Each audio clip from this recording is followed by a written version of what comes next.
ओम शांति। नियति का निर्णय अटल होता है, उसको कोई टाल नहीं सकता है।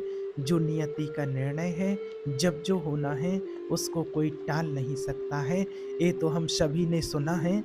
कहा जाता है कि समय बहुत बलवान होता है। समय में वो ताकत होती है जो रातों रात राजा को भिखारी और भिखारी को राजा बना सकती है। ऐसा भी कहा गया है कि भाग्य का लिखा कोई नहीं बदल सकता। क्या ये बात सत्य है या झूठ है? आज हम जानते हैं। बहुत पुराने समय की बात है। उत्तर दिशा में एक अत्यंत शोभायमान नगरी थी और उस नगरी के राजा का नाम सौम्बीर था। सौम्बीर बड़ा ही दयालु और पूजा, ध्यान, पाठ आदि करने वाले, प्रजापालक, प्रजा का ध्यान रखने वाले अति बलशाली बुद्धिमान राजा थे। सारी प्रजा राजा के न्याय से अत्यंत संतुष्ट रहती थी। राजा सोमवीर धर्म का पालन करते हुए न्याय करते थे। उन्होंने कभी किसी के साथ अन्याय नहीं किया। पापी और दुराचारी लोगों के लिए वे अत्यंत कठोर और निर्दयी थे। चोर और लुटेरों को तत्काल हत्या करने वालों को राजा कठोर से कठोर दंड दिया करते थे। इसी कारण उनके राज्य में गलत काम करने की कोई चेष्टा भी नहीं करता था। सारी प्रजा महाराज के कठोर स्वभाव से सभी परिचित थे। महाराज सोमवीर की एक पुत्री थी जिसका नाम पद्मावती था। पद्मावती अत्यंत गुणवान और सुंदर थी। उस समय उस नगर में पद्मावती जितनी सुंदर कोई और स्त्री नहीं थी। जब पद्मावती बड़ी होती है तो राजा को उसके विवाह की चिंता होने लगती है। इसीलिए राजा ने अपनी पुत्री के विवाह के लिए उचित वर खोजना आरंभ किया। किंतु अनेक वर्ष बीतने के बाद भी राजा को कोई उचित वर नहीं मिला। फिर एक दिन एक साधु महाराज विक्रमादित्य के राज्य में जो निवास करते थे और वो साधु महाराज सोमवीर के राज्य में पधारे। वे साधु बड़े ही विद्वान थे। उन्हें भूत और भविष्य जानने की विद्या भी प्राप्त थी। महाराज सोमवीर ने उन महान साधु का बड़े आदर के साथ स्वागत किया। उन्हें आसन दे करके हाथ जोड़ करके प्रणाम किया।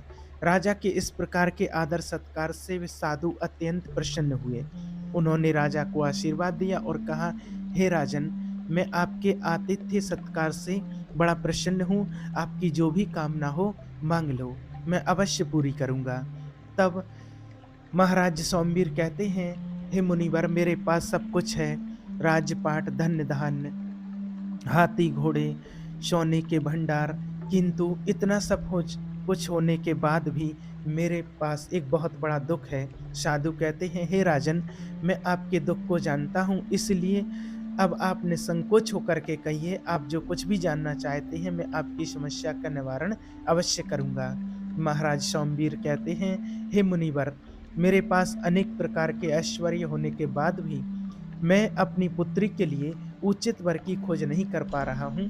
हर पिता की यही इच्छा होती है कि वो अपनी पुत्री के लिए उचित वर की खोज करे, ताकि विवाह के पश्चात उसकी पुत्री सुखपूर्वक अपना जीवन व्यतीत करे। इसलिए हे मुनिवर, कृपया आप मुझे ये बताइए कि मेरी पुत्री का विवाह कब होगा और किसके साथ होगा। मेरी पुत्री के लिए उत्तम वर कहाँ पर मिलेगा। तब वो साधु कहते हैं, हे राजन, मैं आपकी विवधा को समझता हूँ और मैं आपकी इस समस्या का समाधान भी अवश्य करूँगा। इतना कहकर साधु ध्यान लगाते हैं और राजा की पुत्री के भविष्य को देखने लगते हैं। राजा बहुत ही उत्सुक होकर राजा उन साधु की बात सुनने के लिए बहुत ही उत्सुक हुए और हाथ जोड़ करके उनके सामने बैठ जाते हैं। वे साधु राजकुमारी पद्मावती के भविष्य को देखते हैं और फिर अपनी आंखें खोलकर राजा को बताने लगते हैं, हे राजन, आपकी पुत्री के लिए उत्तम वर तो आपके राजमहल में ही निवास करता है। यह बात सुनकर राजा आश्चर्य में पड़ जाते हैं और सोचने लगते हैं, हमारे राजमहल में ऐसा कौन सा उत्तम वर है जो मेरी नजर में नहीं आया। राजा अचंभित होकर साधु की ओर देखते हैं और कहते हैं, हे मुनिवर, आप ये क्या कह रहे हैं। हमारे राजमहल में ऐसा कौन सा पुरुष है जो हमारी राजकुमारी के लिए उत्तम वर है। वह अब तक मेरी नज़र में क्यों नहीं आया। कृपया आप मुझे उसके विषय में बताइए। तब साधु महात्मा कहते हैं, हे राजन, मैं आपको उस पुरुष के विषय में अवश्य बताऊँगा और आप खुद खुशी-खुशी से अपनी पुत्री का विवाह उस पुत्र से कर देंगे। राजा कहते हैं, हे मुनिवर, इस प्रकार के वचन बोलकर आप मुझे दुविधा में डाल रहे हैं। कृपया शीघ्रता से बताइए वह उत्तम वर कौन है जो मेरे ही राजमहल में निवास करता है। साधु कहते हैं, हे राजन, आपकी पुत्री पर आपकी पुत्री पद्मावती का विवाह आपकी महल में निवास करने वाले रघु नाम के नौकर के साथ होगा। ये बात सुनकर राजा का कलेजा फट जाता है। वे बहुत क्रोधित हो जाते हैं। रघु राजा के महल में निवास करने वाला एक नौकर था। राजा सोमवीर को रघु का स्वभाव अति प्रिय था। उनको बहुत अच्छा लगता था। रघु राजा का हर प्रकार से ख्याल रखता था। रघु गरीब घर में जन्म लेकर भी अत्यंत बुद्धिमान और गुणवान था। उसने अनेक शास्त्रों का अध्ययन भी किया था, किंतु दरिद्रता के कारण वह राजा के महल में नौकर का काम करता था। रघु का स्वभाव बेहद ही दयालु था और वो बड़ी कुशलता से राजा की सेवा करता था। जब महाराज सोमवीर बीमार थे तब रघु ने ही राजा की बहुत अच्छी तरह से देखभाल की थी, किंतु राजा को ये बात हजम नहीं हुई कि उनकी पुत्री का विवाह रघु के साथ होगा। राजा को बहुत गुस्सा आ गया। वे सोचने लगे, यह साधु सच बोल रहा है या बस ऐसे ही बातें बना रहा है। देखने से तो विद्वान लगता है, लेकिन बातें तो मूर्खों की तरह कर रहा है। भला किसी राजकुमारी का विवाह किसी नौकर के साथ कैसे हो सकता है। मेरी पुत्री अत्यंत सुंदर और गुणवान है और रघु तो एक मामूली नौकर है, ये कैसे संभव हो सकता है।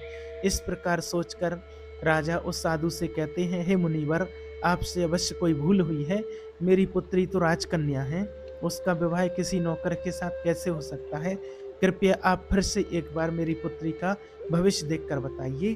तब साधु कहते हैं, हे राजन, मैंने जो कहा है वो सत्य ही है। मैं कभी असत्य नहीं कहता हूँ। मैंने जो भविष्य देखा है और वही बात आपको बता दी है। आप चाहें या ना चाहें, आपकी पुत्री का विवाह तो उसी नौकर के साथ होगा। इस होनी को कोई नहीं टाल सकता।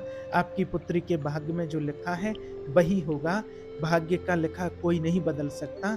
इतना कहकर वो साधु उस स्थान से चले जाते हैं। साधु के जाने के बाद राजा गहरी चिंता में पड़ जाते हैं। उन्हें साधु के ऊपर बहुत क्रोध आने लगता है। वे इस बात को स्वीकार करने के लिए तैयार नहीं होते हैं कि उनकी पुत्री का विवाह एक नौकर के साथ कैसे हो सकता है। फिर राजा सोचते हैं, अगर मैं उस रघु को राज्य से निकाल दूं तो फिर उसका विवाह मेरी पुत्री के साथ नहीं होगा। राजा अपने उस नौकर रघु को बुलाते हैं। राजा के आदेश का पालन करते हुए रघु राजा के पास आता है। राजा गुस्से में रघु से कहते हैं, हे रघु, अब तुम मेरे इस राज्य से निकल जाओ और मेरे राज्य के आसपास तुम कहीं पर भी दिखाई मत देना। तब रघु कहता है, हे महाराज, कृपया मुझे क्षमा कीजिए। मुझसे कोई भूल हो गई है क्या? क्या मैंने कोई अपराध किया है? कृपया मुझे ऐसा दंड ना दीजिए। मेरे माता पिता वृद्ध हैं, उन्हें लेकर मैं कहाँ जाऊँ? हमें केवल आपका ही सहारा है। आप जो भी कहेंगे मैं कार्य करने को तैयार हूँ। कृपया आप मुझे राज्य से ना निकालें। तब महाराज सोमवीर को रघु पर बड़ी दया आती है। राजा सोचते हैं कि इस रघु ने तो मेरी बड़ी सेवा की है, इस प्रकार इसे दंड देना उचित नहीं होगा। राजा कहते हैं, हे रघु, तुम्हारे माता पिता की रक्षा मैं करूंगा। उन्हें राजमहल में रहने दिया जाएगा और उनकी अच्छी तरह से देखभाल की जाएगी, किंतु तुम्हें राजमहल छोड़कर जाना होगा।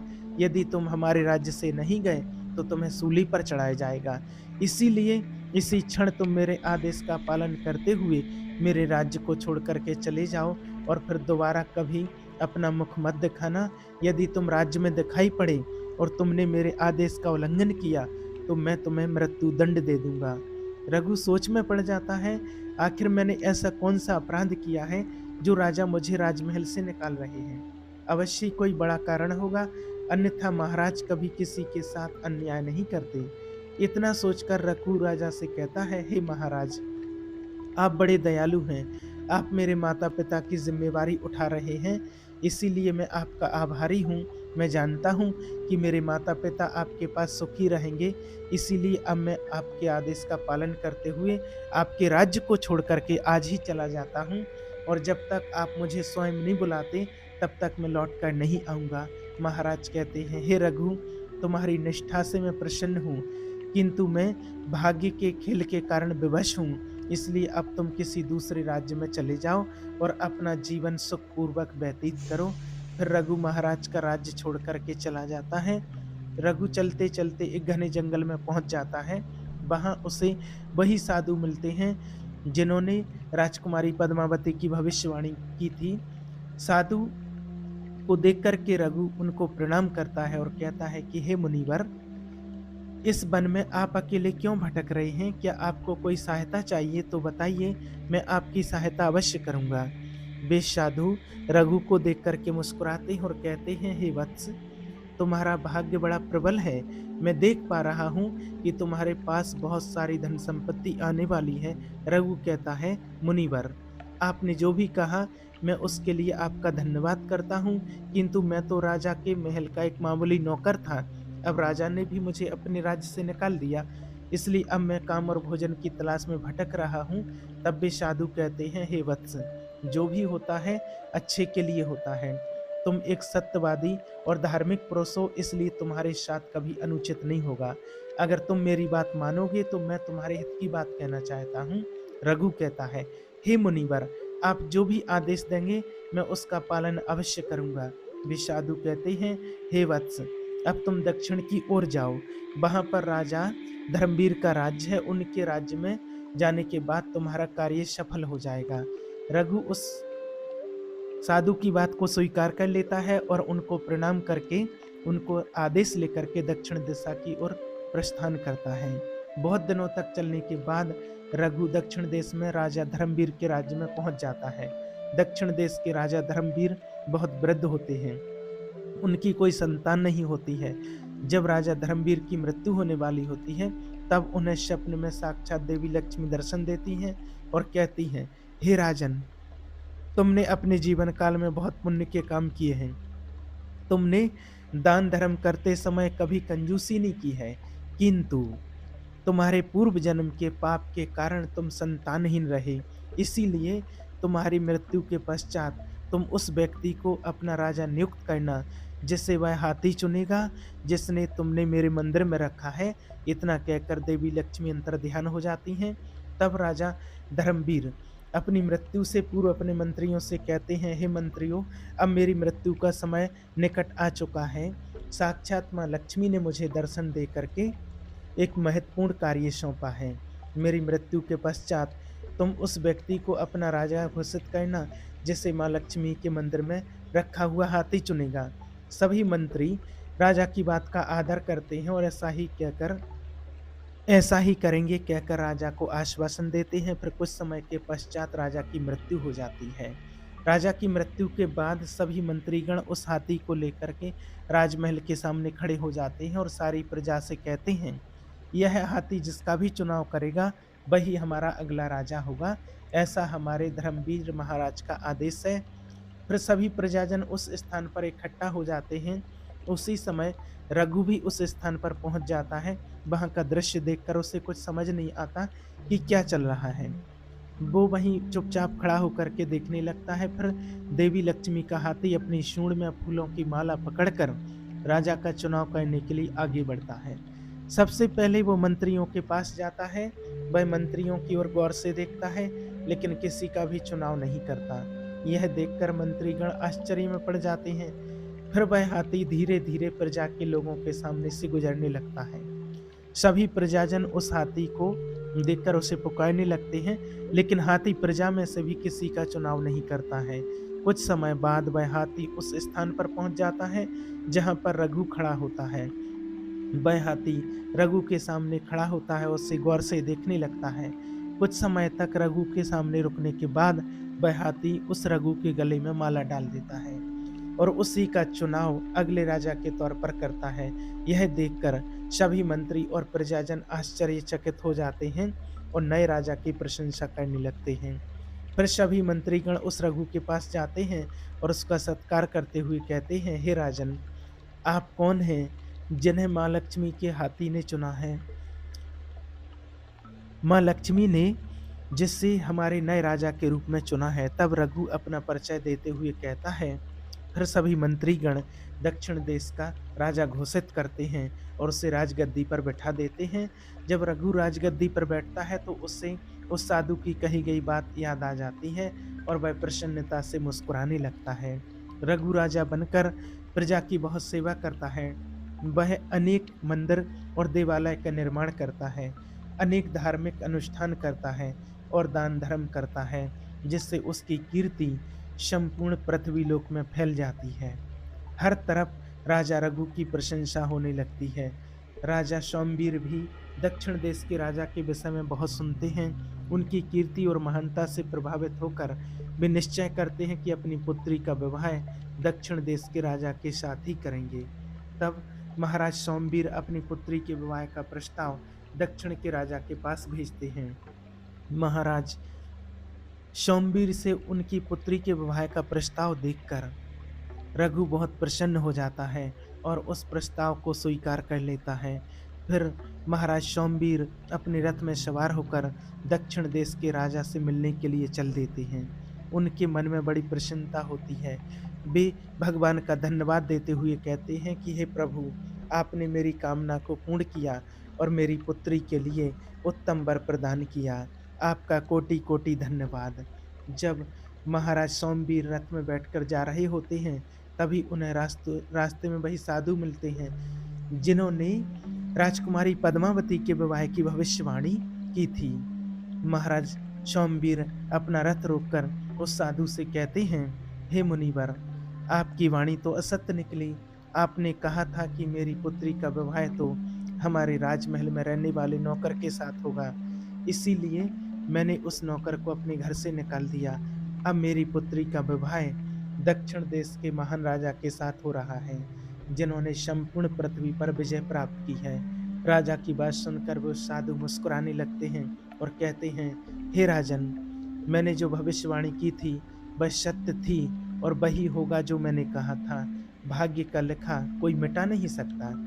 राजा सोमवीर उस साधु की बातों को नजरअंदाज करते हैं और हंसते हुए आगे बढ़ते हैं। कुछ समय बाद महाराज सोमवीर दक्षिण देश के राजा के राज में पहुंच जाते हैं।